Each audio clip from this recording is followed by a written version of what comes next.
Kapolri Jenderal Listio Sigit turun tangan di tengah pengusutan kasus Vina. Listio Sigit memberi perintah agar Propam dan Irwasum Polri memeriksa langsung ayah Eki, Ibtu Rudiana.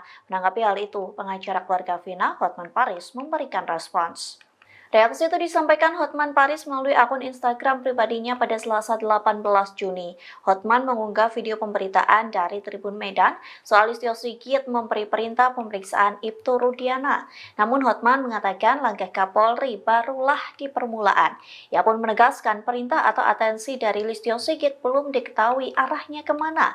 Diketahui sebelumnya Kapolri memerintahkan Propam dan Irwasum Polri untuk turun langsung menangani kasus pembunuhan Vina dan Eki. Hal itu disampaikan oleh penasehat ahli Kapolri, yakni Irjen Purnawirawan Arianto Sutadi. Kini Ibtu Rudiana telah diperiksa oleh Propam Mabes Polri secara langsung, namun hingga saat ini belum dibeberkan hasil dari pemeriksaan tersebut. Download Tribun X sekarang, menghadirkan lokal menjadi Indonesia.